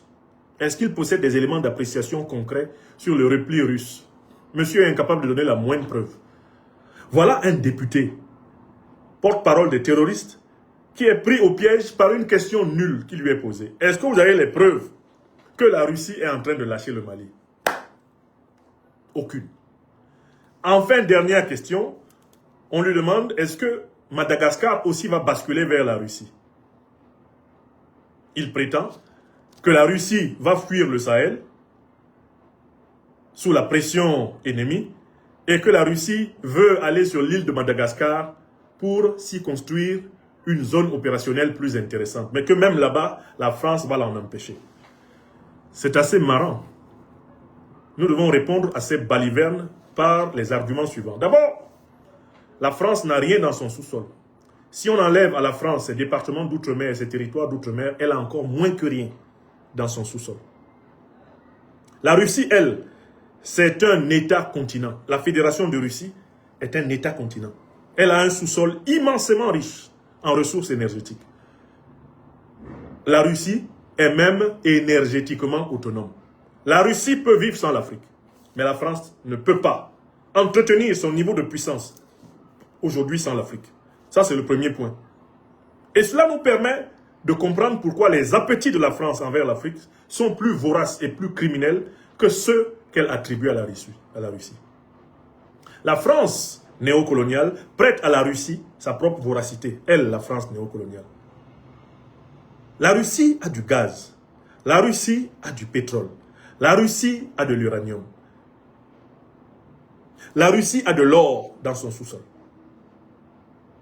La Russie possède une industrie économique et une industrie militaire qui lui permettent de vivre, s'il le faut, en autarcie. Et la Russie a une tradition de résilience hors pair.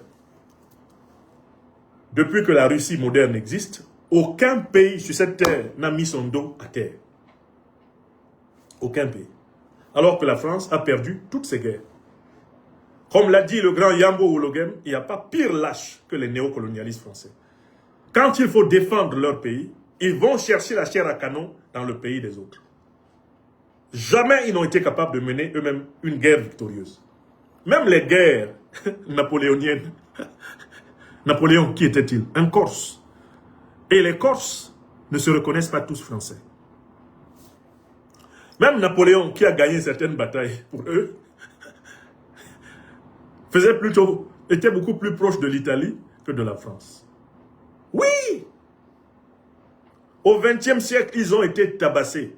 S'il n'y avait pas les troupes africaines, à la Première Guerre mondiale, et les troupes américaines et britanniques, ils perdaient face à l'Allemagne. S'il n'y avait pas eu les troupes africaines, les troupes russes, les troupes anglo-américaines, à la Seconde Guerre mondiale, la France n'existerait plus. Sardou l'a mis dans une chanson, oubliant que c'est l'Afrique qui a servi de chair à canon à la France. Si les Ricains n'étaient pas là, nous serions tous en Germanie, à parler de je ne sais quoi. Ah là là là là là là là. Vous connaissez cette chanson de Michel Sardou?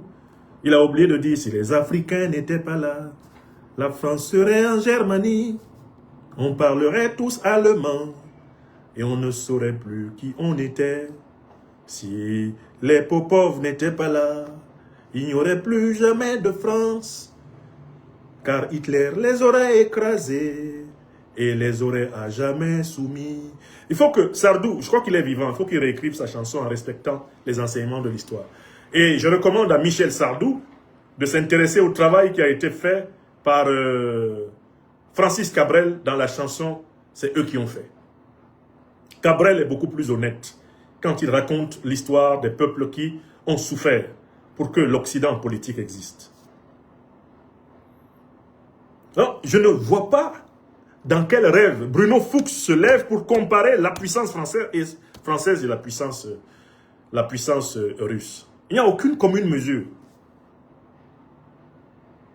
Ni économique, ni militaire, ni géographique, ni énergétique, ni géopolitique, ni géostratégique. Comme on le sait tous, l'Ukraine est un cheval de Troie de l'OTAN pour combattre la Russie. Mais le président Vladimir Poutine a expliqué plusieurs fois pourquoi il ne raye pas l'Ukraine de la carte. Il ne raye pas l'Ukraine de la carte parce qu'il ne confond pas le gouvernement ukro-nazi de Kiev avec le peuple ukrainien, qui est un peuple slave intimement cousin du peuple russe. La Russie ne déploie pas contre l'Ukraine sa capacité de destruction totale. Les Ukrainiens nazifiés et esclavagisés par l'Occident ont cru que la retenue dont fait preuve la Russie envers eux était une faiblesse. Vous savez ce qui s'est passé ces 3 derniers jours. Il n'y a plus un seul d'entre eux qui puisse se promener à Kiev sans craindre de s'envoler en fumée. La Russie a sorti ses Oreshnik et Zelensky s'est caché sous terre. Lui qui a envoyé des dizaines, des centaines de drones sur la Russie, allant même jusqu'à frapper des bâtiments à Moscou, et notamment à frapper un dortoir où des élèves dormaient, des élèves de collège. La Russie a essayé de lui donner, ces 3 derniers jours, une réponse à la taille de son terrorisme en Afrique. La Russie n'a pas utilisé jusqu'ici sa puissance dévastatrice totale contre l'Ukraine. Sinon, il n'y aurait plus de capitale ukrainienne. La Russie dispose de munitions qui peuvent faire disparaître une capitale comme Kiev ou comme Paris. Donc, je ne sais pas de quoi parle Bruno Fuchs. Avant lui, un autre Bruno, appelé le maire, parachuté, je ne sais sur la base de quelles compétences, au ministère de l'économie et des finances de la France, avait dit, c'était en 2022, nous allons effondrer l'économie russe. Bruno Le Maire, le romancier des parties annales, le spécialiste de l'anus. Je ne vous dis pas n'importe quoi. Hein. Il a écrit tout un roman pour décrire son plaisir énorme de la sexualité anale. Voilà les gens qui sont supposés éduquer le peuple français. Bruno Le Maire a dit qu'il allait effondrer l'économie russe. Au moment où il partait du ministère de l'économie et des finances, c'est l'économie française qui était effondrée. Ce qui me rappelle l'anecdote qu'un député ghanéen racontait à propos d'un grand joueur, un faux grand joueur de Manchester United appelé Maguire. Le député ghanéen, là, dans une vidéo qui est très virale, raconte l'épisode de Maguire sur au Parlement. Histoire de décrire que Nana Akufo-Addo est une espèce de Maguire. Il dit que when Maguire arrived in Manchester United, everybody was believing that they will be winning all the matches because Maguire was supported. Everybody was absolutely sure that this was the most wonderful player. Quand Maguire est arrivé à Manchester, tout le monde disait seulement, voici donc le plus grand de tous les joueurs. But when Maguire began playing, he scored more goals in his own part, in his own side, than any other opponent. Quand Maguire a donc commencé à jouer, le nombre de buts qu'il a marqué contre son camp, même les attaquants adverses étaient dépassés. C'était le roi de l'autogol. Mais en réalité, aujourd'hui là, vous ne voyez pas la métaphore. Est-ce que la métaphore ne s'applique pas à Zelensky? Est-ce que Zelensky n'est pas le Maguire de l'Ukraine? Est-ce que Bruno Le Maire n'est pas le Maguire de l'économie française? Jamais la France ne s'est retrouvée aussi mal économiquement depuis que ce type en a été ministre de l'économie et des finances. C'est des Maguire, c'est-à-dire des spécialistes de l'autogol. Macron, Zelensky et consorts. Macron et Zelensky ne peuvent pas secouer Poutine en Ukraine et ils disent qu'ils vont le secouer en Afrique. À peine l'armée malienne et ses alliés russes commencent à les corriger. Ils disent non, ils ont lancé les bombes atomiques sur nous. Sauf roulaille. Bombes atomiques ici au Mali. C'est déjà arrivé là-bas. Le Mali a utilisé des bombes atomiques. Il a utilisé des bombes à fragmentation. Mais ce n'est pas vous qui avez dit que la Russie s'en va. Ce n'est pas vous qui avez dit que le Mali est seul. Bon, comme vous dites que la Russie s'en va, le Mali utilise alors ces bombes atomiques. Quel est votre problème? Non, si vous tapez Guéro Guédé Diop, vous tapez le titre souvent. Roman de Bruno Le Maire. Son Le Maire, là, c'est en 2 mots. Et son Bruno, c'est avec O. C'est pas EAU. Vous tapez roman de Bruno Le Maire. Et vous ajoutez l'expression anus brun. Parce qu'il a décrit un anus de couleur brune. Avec beaucoup de poésie. Vous tapez Bruno Le Maire. Et puis vous ajoutez plus sur Google. Anus brun, roman. Vous allez tomber sur le chef-d'œuvre de celui qui voulait effondrer l'économie russe. Un nulard de première. Un nulard catégorique. Un nulard hors classe. Bruno Le Maire. Actuellement même, il peut être pris d'une crise de folie et vouloir être lui aussi président de la République française. Pauvre France.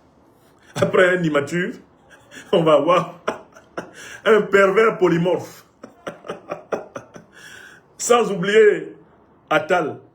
Attal qui vient de récupérer et de traficoter les comptes réseaux sociaux d'Emmanuel Macron pour donner l'impression qu'il est populaire. Alors que même les comptes d'Emmanuel Macron ont été artificiellement fabriqués avec la méthodologie des bots informatiques. Laissez-moi cette classe politique française, elle fait pitié. Je finis avec Fuchs, le fou qui s'en fout. Concluons sur lui. L'interview délivrée par Bruno Fuchs est un monument de nullité intellectuelle, d'abjection morale, d'ignominie absolue. Bruno Fuchs est un démon. C'est une description. Mais il y a quand même un service que Bruno Fuchs a rendu au Mali et à l'Afrique. C'est que dans cette interview, il a assumé et il a dévoilé les plans de la France contre l'Afrique.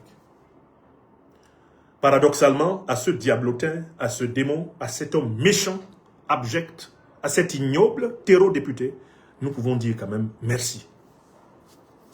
Merci d'avoir dit aux Maliens, dont certains peut-être commençaient à douter, que c'est la France qui attaque le Mali. Merci d'avoir dit aux Sahéliens que c'est la France qui organise les groupes terroristes contre eux. Merci d'avoir dit au monde entier que la France compte sur le FLA, sur le JNIM, sur Al-Qaïda et l'État islamique pour recontrôler les matières premières africaines. C'est un service lumineux pour la mobilisation et la sensibilisation des Africains. Vous, Africaines, Africains, qui continuez à cultiver le scepticisme, ici au Mali, ici au Sahel, ici en Afrique continentale, lisez Fuchs et ne venez plus dire que les panafricanistes exagèrent. Lisez l'interview de Fuchs. Et si vous ne l'avez pas, demandez-la moi, je vais vous la donner. Allez la lire et ne venez plus jamais nous dire que les panafricanistes exagèrent quand ils disent, comme moi, qu'Emmanuel Macron est bel et bien le chef de la junte néocolonialiste et terroriste française. C'est une description, c'est ce qu'il est. Fuchs a accompagné étroitement Macron à Nairobi. C'est l'un de ses proches conseillers. Il a été intimement associé au soi-disant sommet Africa Forward. Il est le président de la commission parlementaire des affaires étrangères au Parlement français. C'est une voix officielle qui a parlé. Dirigeants africains, vous des pays qui ne sont pas en première ligne de la lutte antiterroriste et qui pensez que cela n'arrive qu'au Mali, sachez que ce qu'on est en train de faire contre le Mali, on le fera contre vous. Que vous soyez pro-français ou pro-colonialiste français ou anti-colonialiste français, vous serez attaqués. Car le projet de Paris et de l'OTAN, c'est de dépecer l'Afrique pour pouvoir s'assurer des réserves stratégiques de matières premières pour le siècle actuel et à venir. C'est ce plan qui est assumé. Et l'avantage eh bien, de personnages grossiers et imprudents comme Fuchs, c'est que leur confidence ne tombe plus dans les oreilles des sourds. Alors, nous sommes au Mali, nous sommes le peuple malien, nous sommes le peuple africain du Mali. Fuchs dit qu'il va renverser la révolution malienne.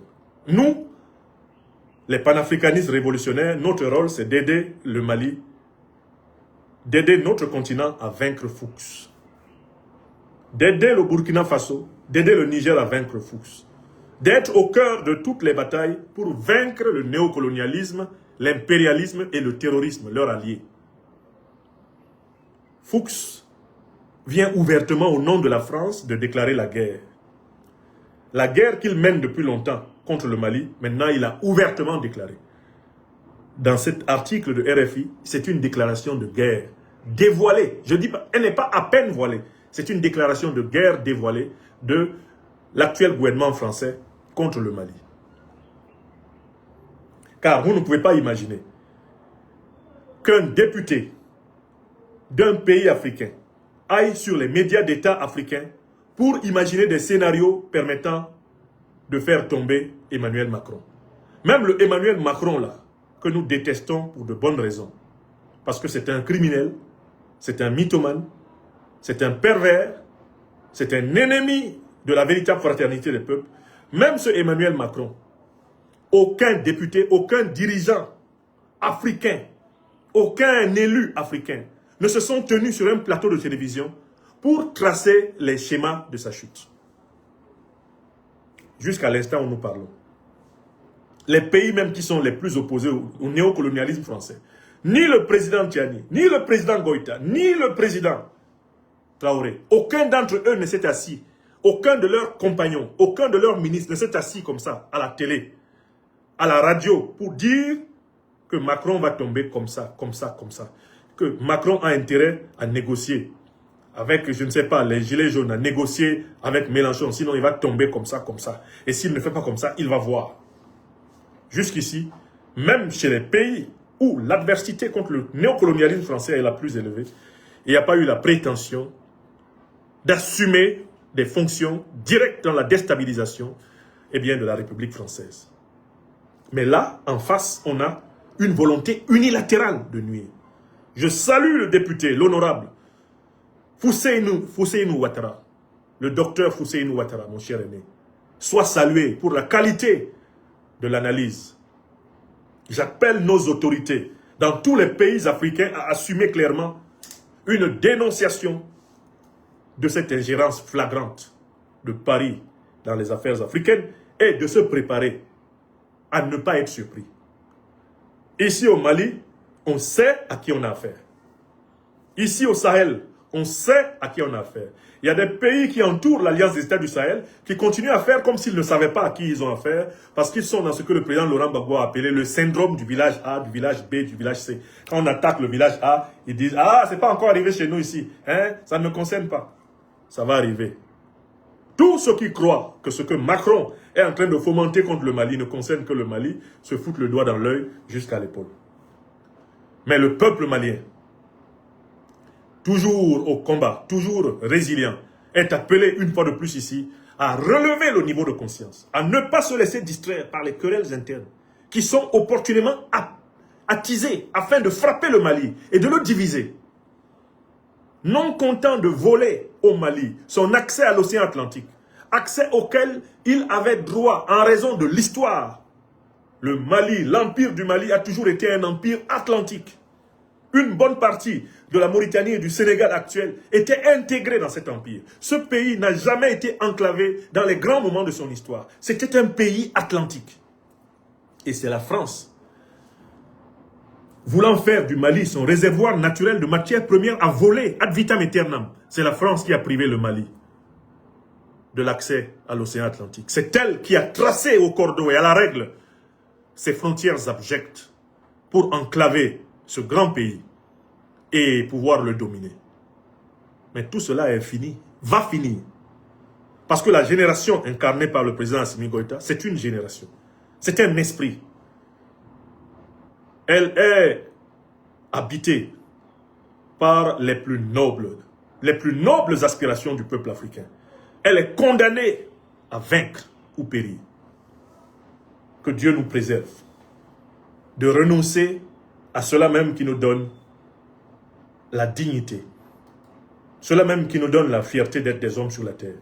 Défendre nos droits, défendre ce qui nous revient, refuser de nous soumettre à l'injustice. C'est une condition pour que nous vivions bien. Et le Mali, sous le président Assimi Goïta, le Mali marche kaha, mais courageusement et fermement dans ce chemin qui est le seul chemin qui vaille la peine d'être suivi. Je vous remercie.